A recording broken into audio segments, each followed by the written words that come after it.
watching Minute to Skim It on the Experience. So, hello. All right, we've got lots of books to review for you guys today. Hannah just basically showed up just the number ones and showed them to me, and I was like, "Oh, we have just for the indies." Just for the indies, yeah. I was like, we have got a lot to do.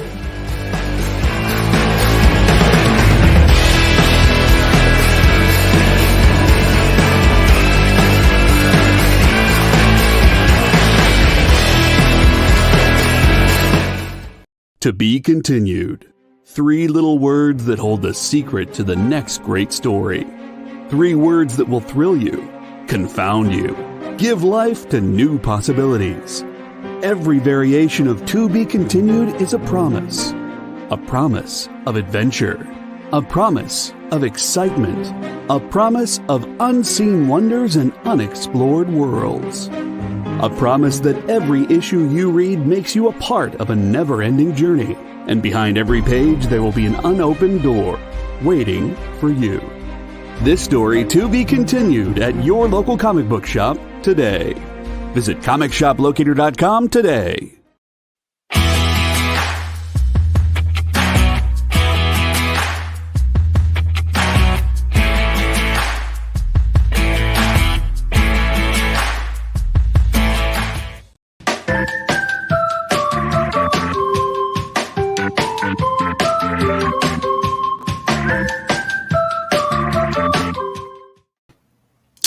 Good afternoon, everybody, and welcome to the Dan Wickline Show. I am your host, Steve Rogers, broadcasting live from the moon. All right, guys, we got a couple big news stories today before we get into our main topic. And what is our main topic, you might ask? It's going to be the Eternals. That's right. It is time to take a deep dive into the Jack Kirby creation from 1976.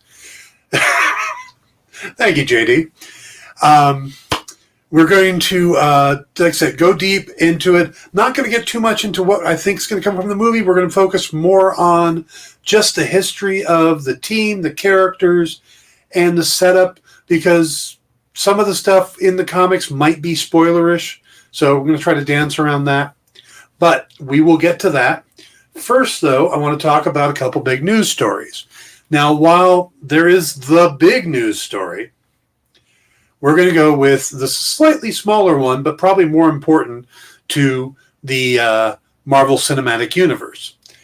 Writer Jack Schaefer, who is the co-creator of the WandaVision series, wrote all that. Well, she has entered a 3-year overall exclusive television deal with Marvel Studios and 20th Century Television, or 20th Television, I guess it's called now. This is the first deal of this kind, basically signaling closer collaborations between Marvel Studios and Disney's TV studio unit. But also that means that Schaefer will be exclusively developing television projects for Marvel and for Disney and for 20th Television, all on their platforms. WandaVision was a big hit in a lot of ways. It was a surprising hit, too. The whole concept is that they were going to take 2 of the subordinate characters from the Avengers and put them in this weird series that tied into classic sitcoms. There was no guarantee any of that was going to work. And her writing and the director, who I can't think of his name off the top of my head right now, but her writing and the work she did on that really paved the way for the MCU on Disney Plus. The anticipation, all the speculation that happened, it became a phenomenon in a lot of ways, and people who probably didn't care about Wanda Maximoff and the Vision were suddenly, staying up till midnight and getting up at 3 a.m. on Friday mornings just so they could watch this show before anybody else could tell them anything about it. So I think locking in Jack Schaefer to a 3-year overall deal is brilliant, and it'll be interesting to see if this continues on. Will they try to do something similar with Malcolm Spellman, who is also talking about doing some stuff, wanting to do some more stuff with Marvel, and his work on the Falcon and the Winter Soldier, or some of these upcoming writers, like the guys working on Loki. I know that they're coming from Rick and Morty, so will Disney try to keep them around, or Marvel try to keep them around as well? So that's an interesting bit of news. Not as big as our second bit of news. After months and weeks of speculation, Amazon and MGM are actually going to merge. The deal has been done, and Amazon is basically going to buy MGM for $8.45 million, which is a very interesting number, because the industry kind of evaluation of MGM was coming in right around $5 million. So this is quite a bit above the initial speculation, $4 to $5 million. And this is not the first big deal of this kind, even recently, with the AT&T selling Warner Media to Discovery. But what this does is a couple things. Is that it gives like 4,000 films and 17,000 TV shows to Amazon to add to Amazon Prime, and also franchises that Amazon can then start using. And if you're worried that stuff like, one of the big franchises, of course, is James Bond. And if you're worried, well, this is going to affect James Bond coming out to the theater, it's not. Amazon has proven that they want to use the theatrical window, that it helps their stuff. So even if it's in the theater and people don't see it in the theater, when it comes to Prime, people are looking for it or more likely to recognize it than when they just throw it up on Prime. So now, this is a quote from Mike Hopkins, the Senior VP of Prime Video and Amazon Studios. And he says, MGM has a vast catalog with more than 4,000 films, including 12 Angry Men, Basic Instinct, Creed, James Bond, Legally Blonde, Moonstruck, Poltergeist, Raging Bull, RoboCop, Rocky, Silence of the Lambs, Stargate, Thelma and Louise, Tomb Raider, The Magnificent Seven, The Pink Panther, and The Thomas Crown Affair. And like I said, 17,000 TV shows, including Fargo, The Handmaid's Tale, Vikings. So that's all from, like I said, Mike Hopkins. And he says the real financial value behind this deal is the treasure trove of IP and the deep catalog that we plan to reimagine and develop together with MGM's talent. Now, they're not going to, Amazon Studios is not just going to envelop MGM. They're going to keep MGM as a thriving studio, or as a studio, similar to how there's Disney and then there's Marvel and then there's Star Wars. They're keeping these things kind of self-contained and not merging them all into one. But look at that catalog of IP there. Think about what they could do with James Bond, opening up the idea of, well, let's see, we could do a TV series about 004. We could do something inside of, from the point of view of somebody who works for Spectre or Smersh. I mean, there's all these stories. They could go back and start redoing the books from, to like a younger version of James Bond as a series. They could do more with Moneypenny, or, focus on M or Q. I mean, there's so many things they could do, but you could build out the James Bond series, just like you could start doing stuff with Disney's Blofeld Babies. There you go. It's not Disney, but Blofeld Babies would be, there you go. MI or the MI6 babies. The young version coming up, training the 00s. But RoboCop. I know they tried to do a reboot of RoboCop. It didn't take off. What about doing it now? Doing it as a series? Silence of the Lambs, does that mean that they have access to the character of Hannibal? Stargate, how much would you guys like to see more Stargate? That's always been a very popular TV series, as well as the original movie. Tomb Raider. I know they did a recent reboot of Tomb Raider. Do you keep doing that? Do you take that back? Maybe Tomb Raider becomes a series. How cool would it be to have a regular ongoing Tomb Raider series? That could be a great property to develop. So the MGM deal with Amazon is really big. There is also a potential political side story. And I don't usually like to get into the politics talk. And I don't think this necessarily is like picking a side. But one of the things in the catalog makes it a very interesting acquisition. Jeff Bezos, who's the head of Amazon, doesn't seem to get along very well with former President Donald Trump. They appear to be butting heads a lot. And it turns out that one of the things in the catalog is The Apprentice, Donald Trump's old show. There's also been rumors for a lot of years, especially coming from Tom Arnold, from when he was on the show, that Trump would be saying a lot of things during the filming that he shouldn't be saying, and then it would get cut. And a lot of people wanted that footage to come out, but the producers wouldn't let it out. Well, now that's owned by Jeff Bezos. So, again, don't know if that was a factor at all, but Bezos did come in with the big boot type of price offer. You know, when you come in 3.45 billion above estimated value, that's when you come in, just put your foot down saying, I'm buying this. That's a scare off everybody else move because no one else can see the value that you're seeing. So they're like, well, this is something crazy. They're going to keep going up and up. We're not even going to bother. That's what coming in at 8.45 billion does, is it just sheds any possible competition for it.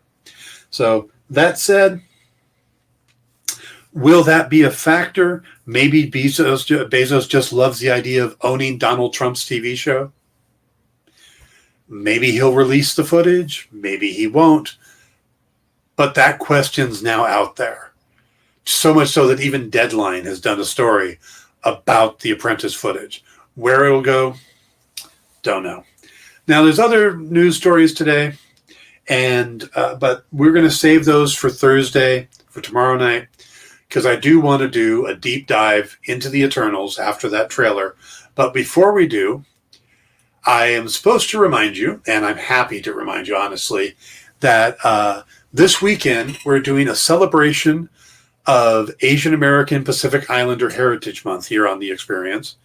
It'll be Saturday and Sunday. It's going to be hosted by comic writer Amy Chu and Ming Chen from Comic Book Men. So if you're around this weekend, tune it in. We're going to have some amazing guests. I know there's a couple people that haven't been 100% confirmed yet, so I can't mention them. But I do know that one of the people we've got is Larry Hama. Larry Hama's has been working on the Snake Eyes film coming up. And he's the guy that made G.I. Joe how great it is and why we were buying all those toys and stuff. The G.I. Joe comics from the 80s were fantastic. And that was Larry Hama. So, well, there were some other people, but mainly it was Larry Hama. The silent interlude issue written where there's no dialogue with Snake Eyes infiltrating a Cobra Bay. That's Larry Hama.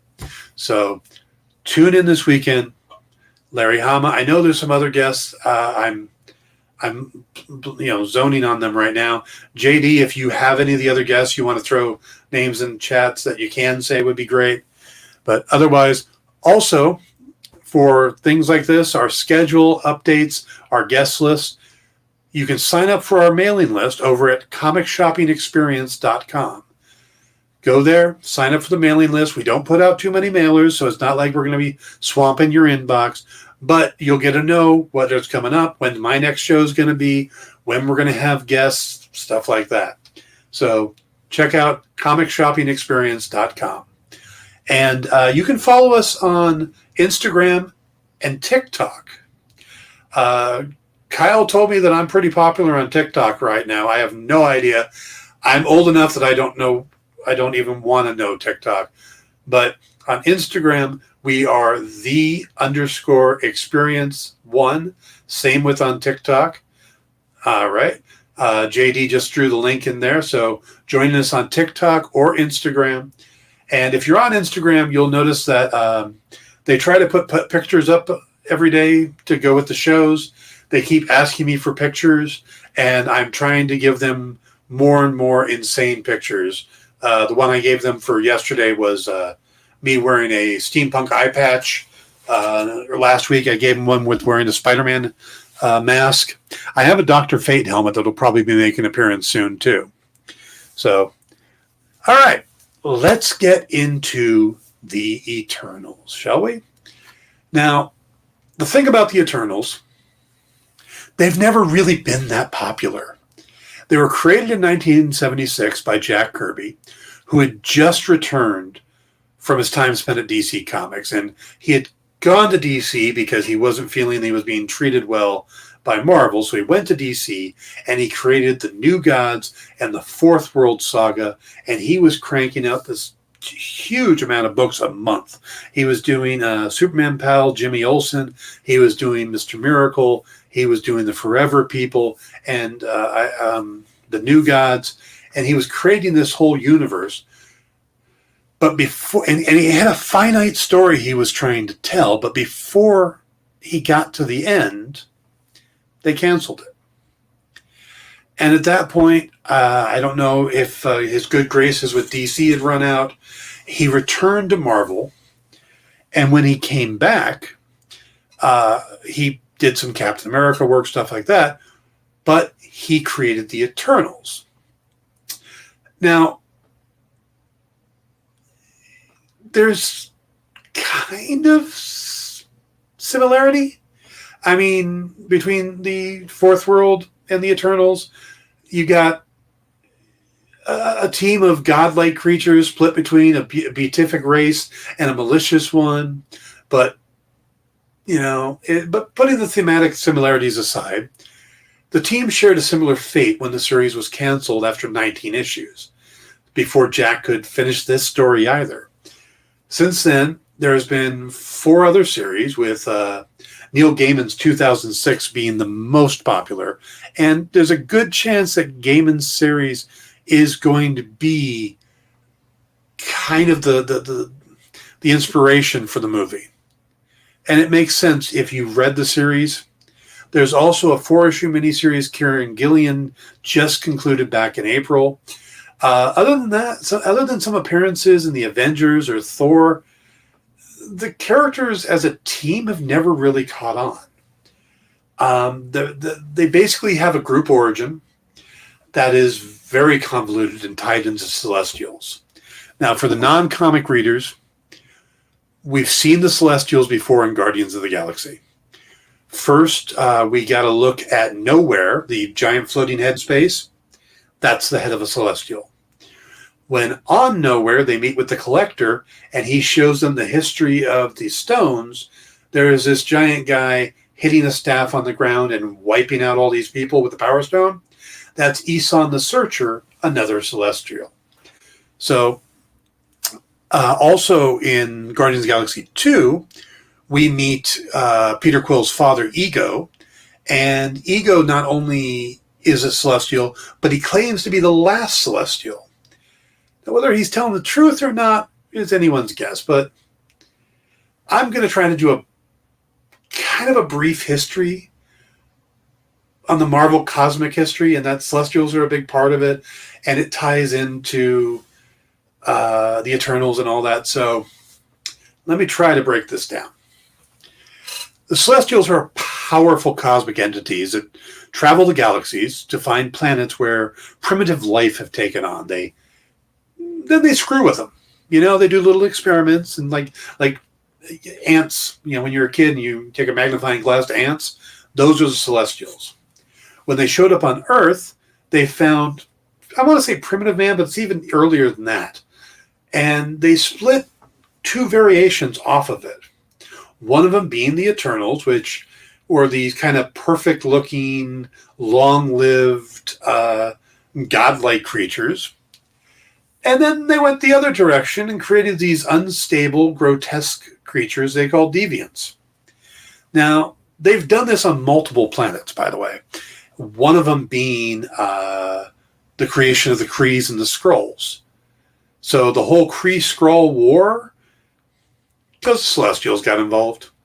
They split that up too and created the Krees and the Skrulls. And that worked out really well, doesn't it? All right. Well, mostly keeping apart from humanity, the Eternals, they kind of nudge things along in the right direction, and they're around to protect the humans if the deviants attack. So they don't get involved if it's human-on-human fighting, because that's just humans being humans. But if the deviants get involved, then they step up. Now, at one point in the history, and this, I don't know how much you're going to need to know about this, but it does tie into the MCU, is there's this massive civil war within the Eternals. And we only see 10 Eternals in the movie, but in the comics, they don't breed as quickly as humanity or the deviants, where the deviants tend to all die out and then grow up again, and the humanity just keeps going. The Eternals don't breed as quickly, so there's not as many, but there's still quite a few. I mean, there's still a good number of Eternals. And there's this massive civil war, and one group splinters off from the other, and they leave the planet and start a new life on Titan.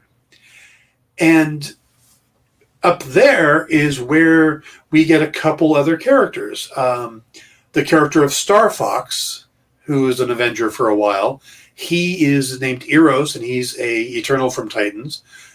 Also, Thanos is an Eternal with the deviant gene in him.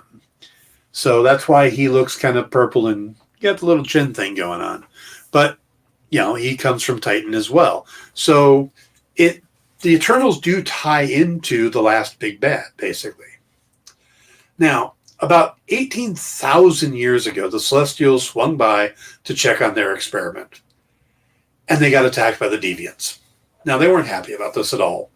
So they sank the Deviants' home, a continent called Lemuria, which included Atlantis. So they might be paying off that Iron Man 2 Easter egg.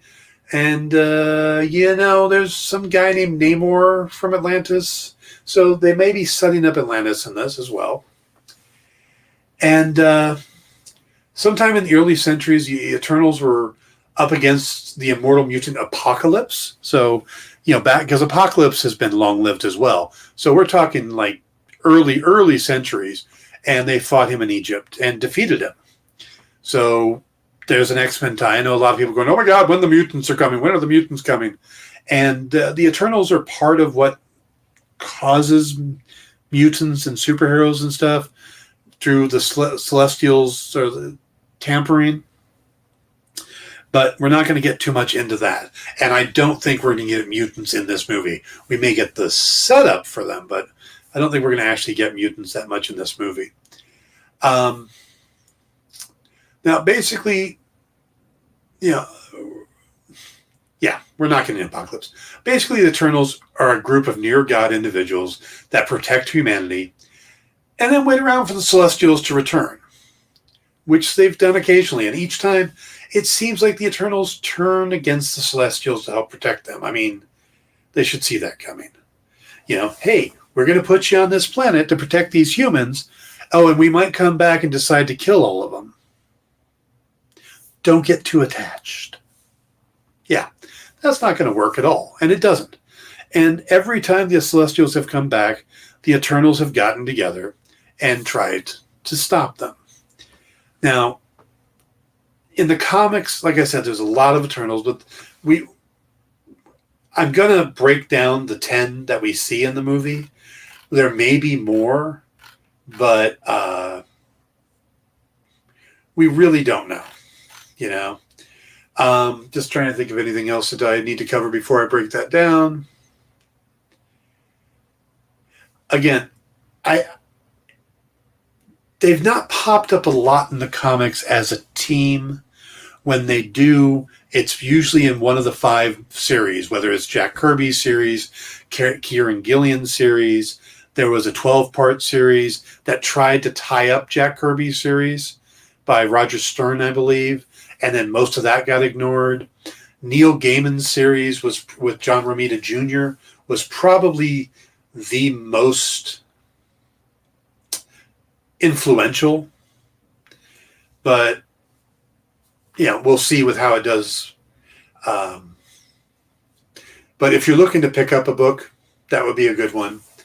And just so you see in the trailer, we get all of the big historical references. I mean, at one point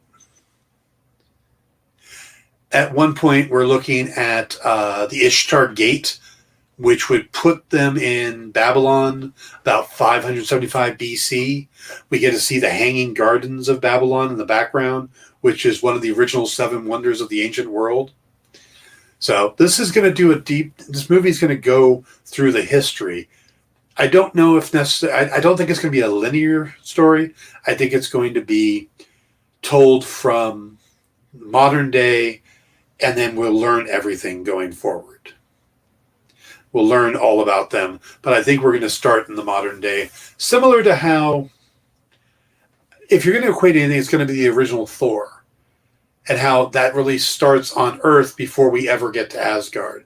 So they ground it by giving it modern day before we ever jump into the spectacle that is Asgard, which I thought was a really brilliant idea on the part of the writers and on Kenneth Branagh's, to kind of establish us in the real world before introducing that, because Marvel's big on grounding everything in reality, but I think they're starting to get away from that now with introducing magic and other stuff. This is definitely going to be much more cosmic in scope.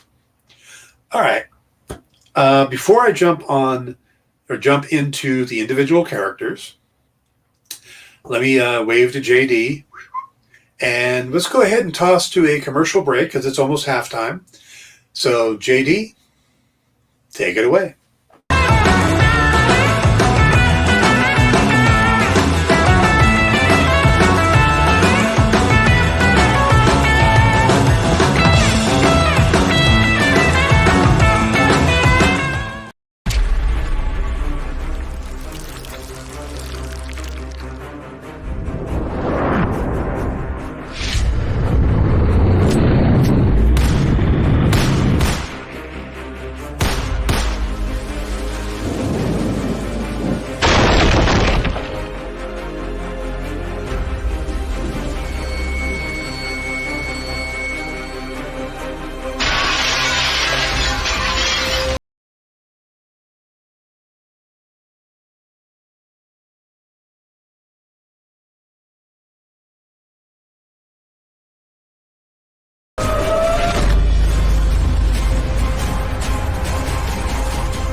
Only on The Experience this weekend, Asian American Pacific Islander Heritage Month, with hosts Amy Chu and Ming Chen. Tune in Saturday and Sunday for great conversations with great creators and a celebration of the heritage that these creators have brought to comics. Saturday and Sunday, only on The Experience.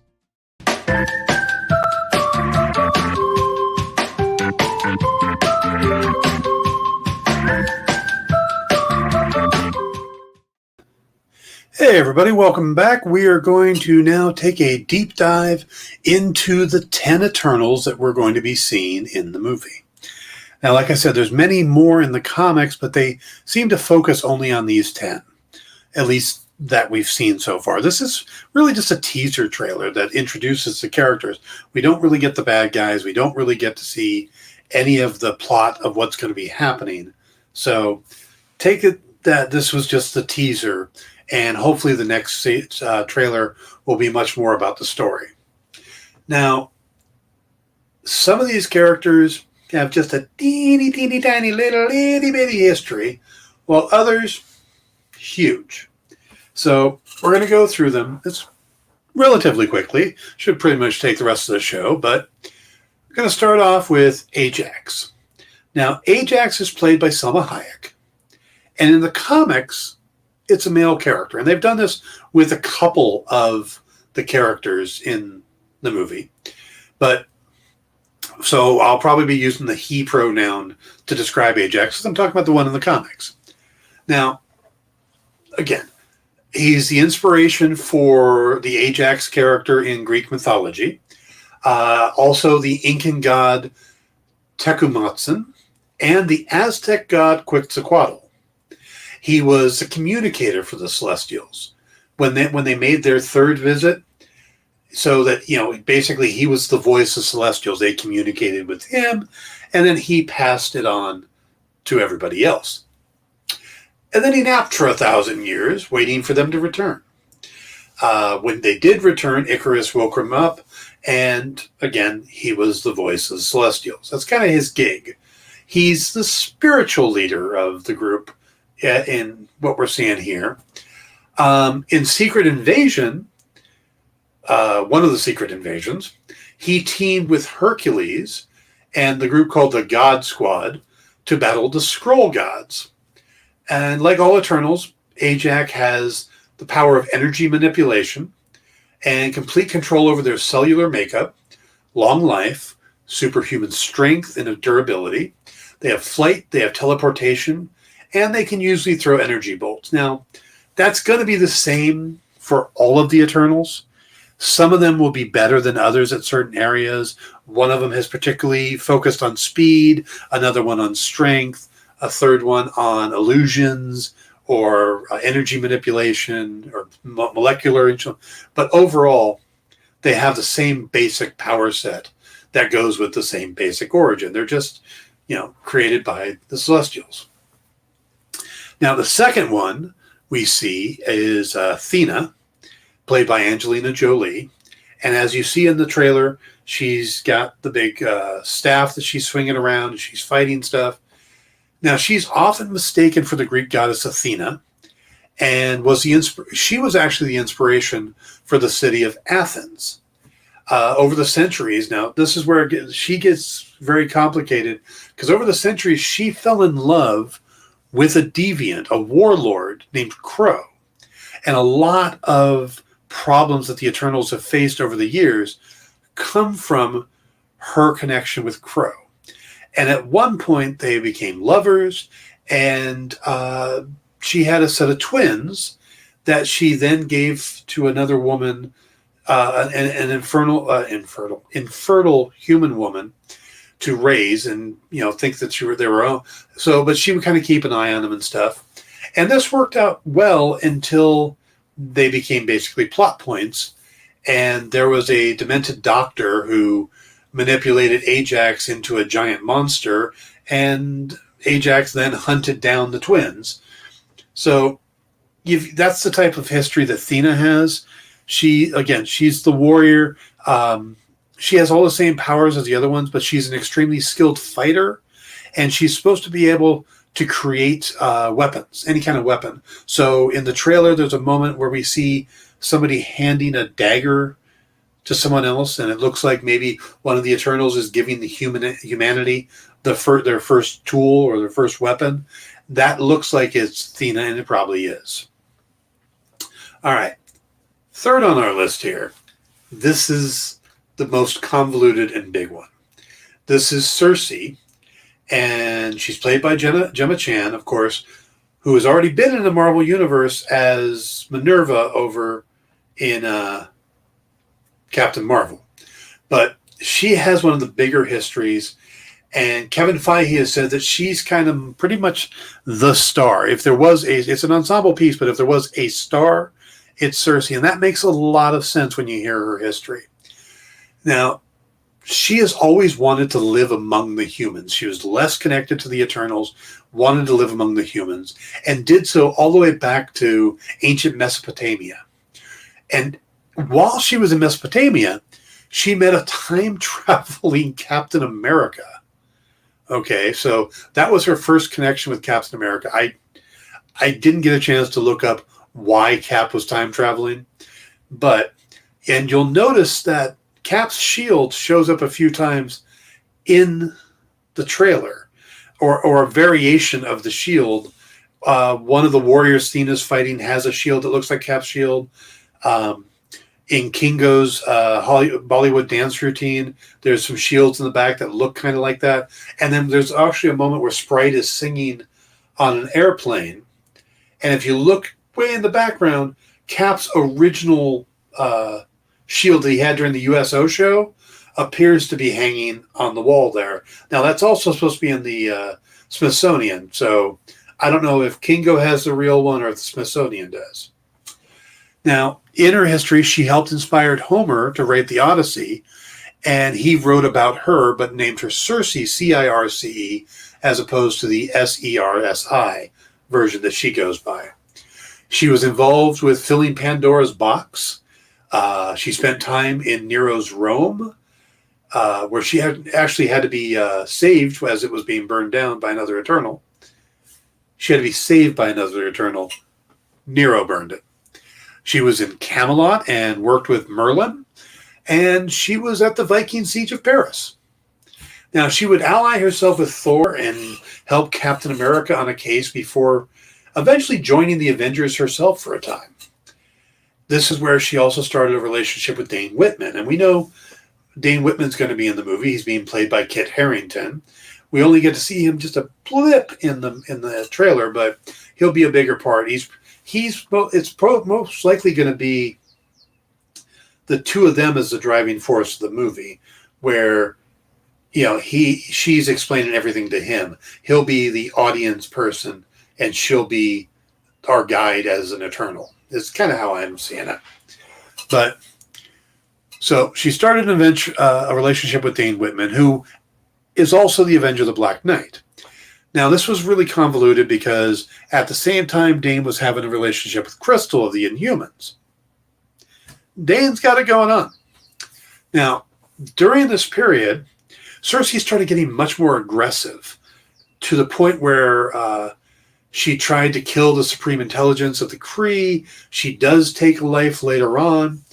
And this was believed to be caused by this disease the Eternals have. And when the other Eternals show up and try to help, they propose this mind meld, basically to calm her down by linking her with her mind to somebody else. And of course, they want to use Dane Whitman. Well, this gets tricky because at that point, Dane had actually decided he was more in love with Crystal than he was Cersei. But Dane is a chivalrous guy, and he stepped up and helped Cersei and did this mind meld. And while it turned out she was actually being manipulated by a villain. And again, this gets really complicated, and the villain turns out to be a Dane Whitman from a different universe calling himself the Proctor, and he's been manipulating her the whole time. Told you, it's complicated. Anyway, after they try to wrap that up, they decide they want to leave. They go to another universe, which turns out to be the Ultraverse, which is a completely different line of comics that was published by Malibu for a long time before Marvel bought them out. So they went and hung out with a whole nother group of heroes in another universe before eventually coming back. But when they come back, her and Dane, they end up in the Crusades, and they spend some time there. And then eventually, when they get back to modern time, their own time, they split up. Cersei returns to the Eternals, while, and again, that's just a very convoluted, condensed version of her history, but she's probably the most popular of it, her or Icarus, but she's been with the Avengers. She's helped Cap on a case because he needed someone who could manipulate, basically change the look of things and do illusions, and that's her. So he got her help. Now, while she's got all the other same powers as the other Eternals, she's really particularly powerful in rearranging the molecular structure of objects. Now, she's not very good at the subatomic level, but on the regular level, she's great at it. So that's Cersei, and that's the one we're really going to probably see a lot of. The other most popular one is Icarus, who's kind of the team leader, and he's being played by Richard Madden from Game of Thrones. And he wasn't born with the name Icarus. We don't know what his name was.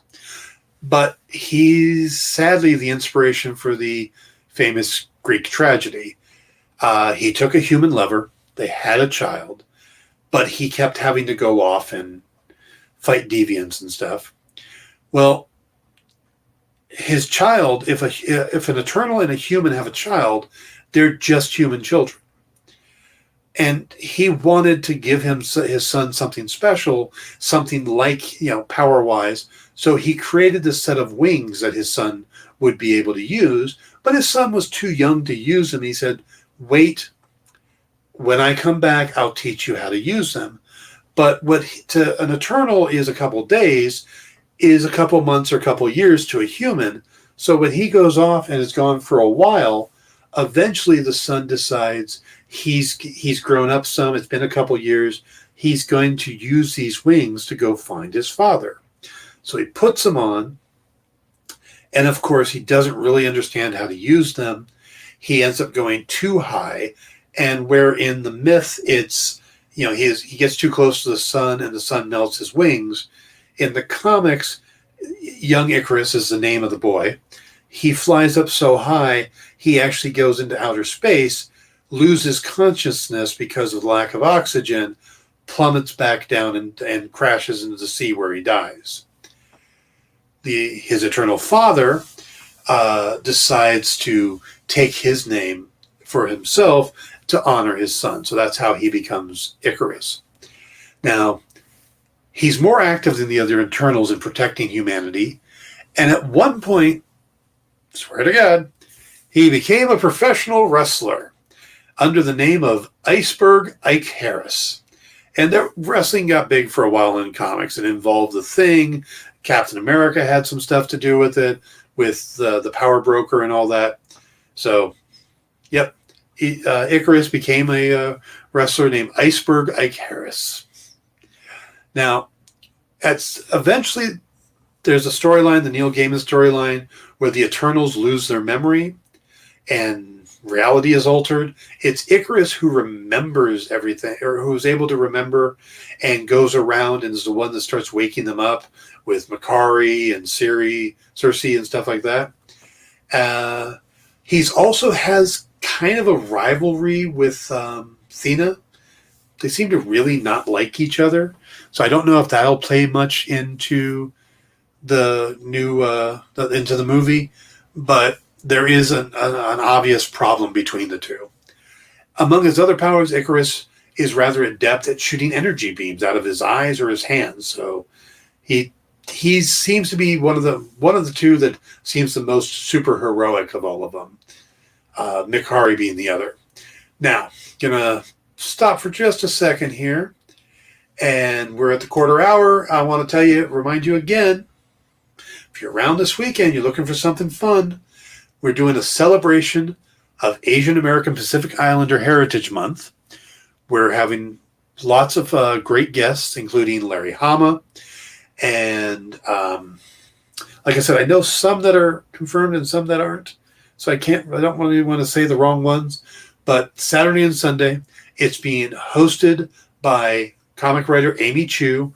She did some great stuff on Red Sonja. She's doing stuff for Marvel right now. And Ming Chen, one of the comic book men from the AMC TV show that was filmed in Kevin Smith's Secret Stash. So come hang with us this weekend. We're going to have all these great guests celebrating Asian American Pacific Islander Heritage Month. So also sign up for our mailing list so you can get information like this. We don't send a lot of mails out, so this is a good list to join. You can do that at thecomicshoppingexperience.com. And you'll get our guest lists, our schedules, stuff like that. Also, you can follow us on TikTok and Instagram. It's the same thing at both. It's at @the_EXP1. So, all right, let's get back to the last few members of the Eternals. Now, Kingo is played by Kamal Najani, and he's the one that's the Bollywood star. In the comics, Kingo spent his time in Japan and learned the way of the samurai, and he becomes a big star in Japanese films. Other than that, it's pretty much everything we've seen, and he's got all the eternal powers, but he's also a well-trained samurai. So how they'll deal with that in the movie, the change, we'll see. Another one is Fastos, played by Brian Tyree Henry. And unlike his fellow Eternals, Fastos is a bit more melancholy, and he's rather ambivalent towards fighting. He's not really a fighter. He's a creator. He makes weapons and inventions. He gives a lot of them to humanity to help them kind of move along. He's also been mistaken for the Greek god Fastos. And when his mind was wiped in that Neil Gaiman story, he took a job as an automotive engineer. So you can kind of see what that character's like. At that time, he's also living with a guy and has 2 kids. So, and we know that he's going to be the first openly gay character, openly gay hero in the MCU, and we'll have that same thing too. So they're definitely pulling that from the Neil Gaiman story. Druid, who looks oddly like, played by Barry Keoghan, who looks a little bit like Ezra Miller when you see him in the trailer.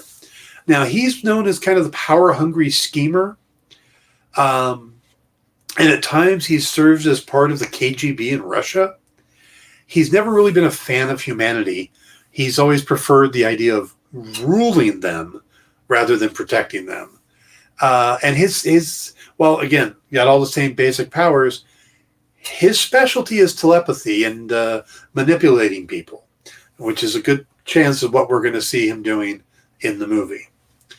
Makari, played by Lauren Ridloff, is another character who's male in the comics. He often gets confused with Mercury or Hermes and is the team's speedster. At one point, he took the name Thoth, and he taught the Egyptians how to write.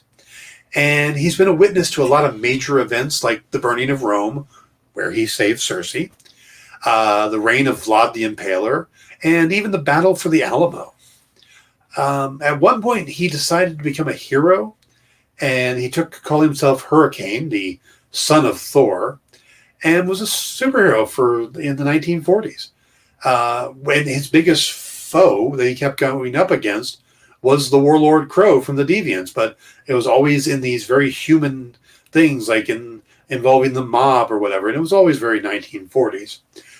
In the 1950s, he went on to work with Ulysses Bloodstone and Dr. Druid as monster hunters. He would eventually take on the name Major Mercury and join a team called the First Line. And then many years later, he would work with Quasar, the Cosmic Avenger, on a bunch of cases. But Makari's main thing is his speed. He spent a lot of time meditating on ways to transfer more of his cosmic power to his speed, and it's made him the fastest Eternal. Another complicated one is Gilgamesh, and he's played by Ma Dong-seok. In the character back in 3000 BC, that's when he got the name Gilgamesh, and he was the king of Uruk and Sumeria, which is the modern-day Iraq right now. But mostly he wandered the earth helping people. He just, was the wandering guy. He'd been, and some of the stuff that he's been mistaken for is Samson or the labors of Hercules. They thought he was Hercules. So he's performed a lot of Hercules' labors. He's also known as the Forgotten One, and this comes from when he was exiled by the Eternals. His interference in humanity and human affairs kind of got on the nerves of some of the Eternals, and he was exiled to a part of the city and kind of erased, and they've just referred to him as the Forgotten One. During the time of the demon invasion in New York, he joined with other heroes to help rescue Franklin Richards. And at the time, Reed and Sue were part of a very depleted team of Avengers, so they asked him to join the team, where he took the name Gilgamesh again, and just was part of the team for a while. It was a very strange era of the Avengers, but yeah, so you had 2 Fantastic Four members and an Eternal on the Avengers at that point. And then another point in history, he becomes the flatmate to Hercules, just kind of hanging out, trying to recover from whatever battles he had been in. And eventually Hercules put together this group called the Gods of War team, and Gilgamesh ends up on that. He's got all the same powers, like, again, as Evan, but his thing is more strength. He's kind of like a tank. If you play video games, he is your tank guy. He's strong. He can take a lot of hits. He's going to be the first one in line to fight. So that's Gilgamesh. The final one is Sprite. That's the little kid one. Again, male in the comics, appears to be female in the movie, played by Leah McHugh. And Sprite is basically a trickster and is trapped in the body of an 11-year-old. He was the inspiration for Shakespeare's Puck and J.M. Barrie's Peter Pan. Really good with illusions. That's kind of his thing. And realizes that he could tap into the celestial known as the Dreaming Celestial to change reality. So there's not much more to him.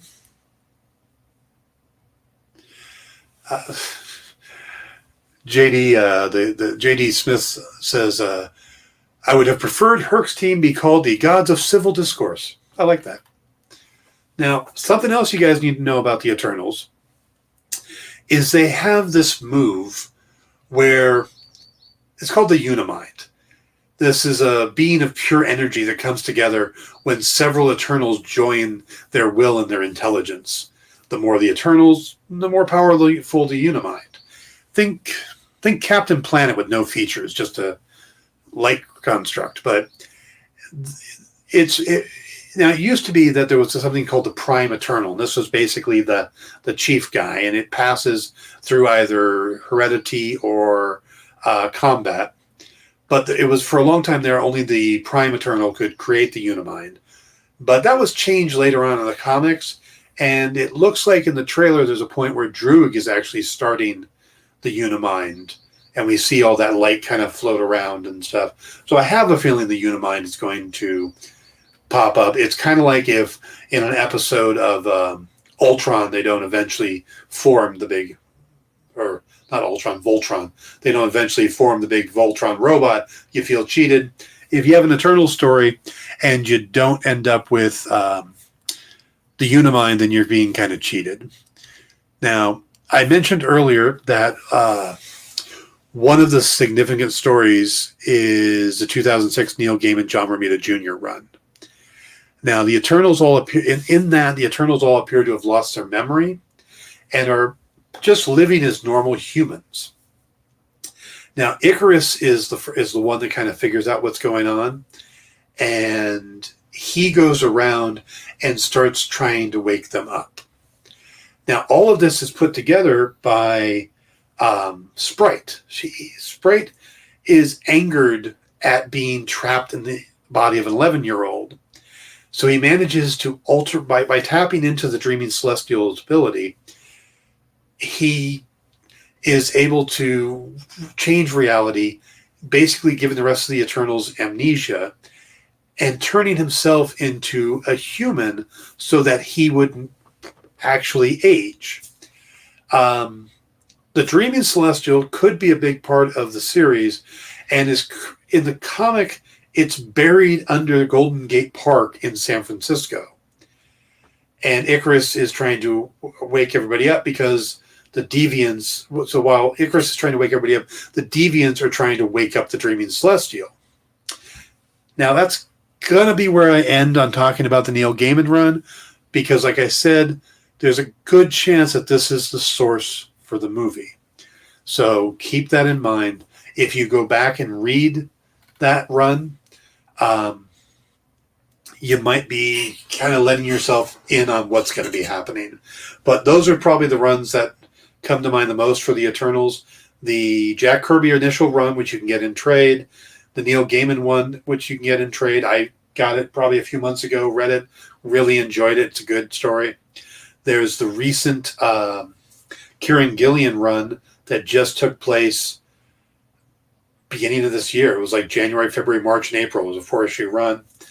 Roger Stern did a 12-issue run trying to team up or trying to clear up all of the open plot threads that Jack Kirby had left.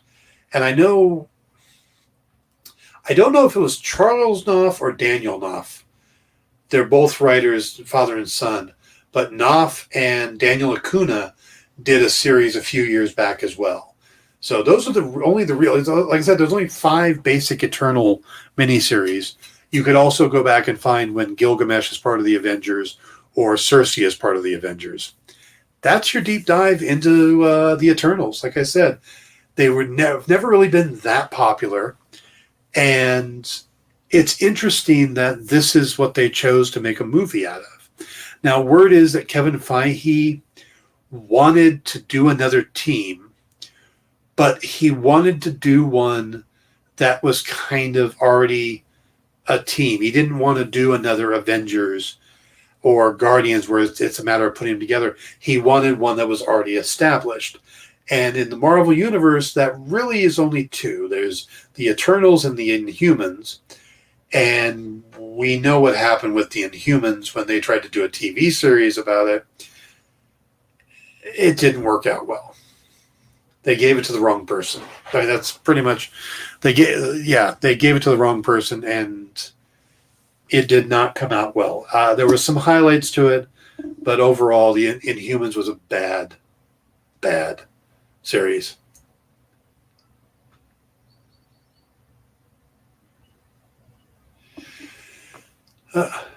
Sorry, I just saw JD post.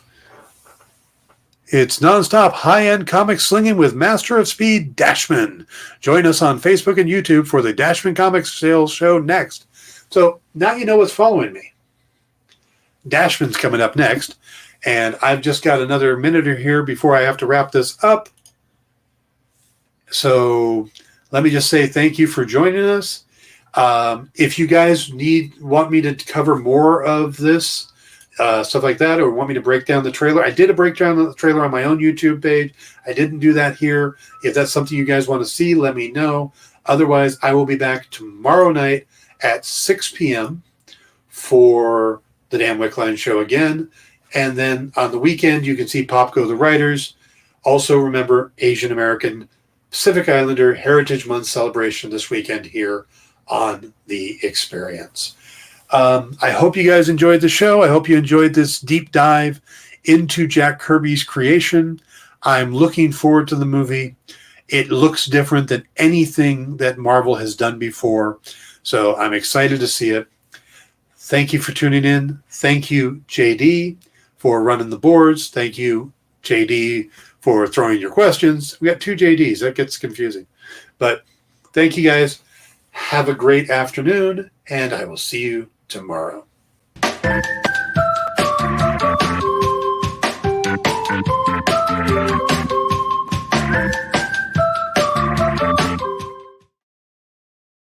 Only on The Experience this weekend, Asian American Pacific Islander Heritage Month, with hosts Amy Chu and Ming Chen. Tune in Saturday and Sunday for great conversations with great creators and a celebration of the heritage that these creators have brought to comics. Saturday and Sunday, only on The Experience.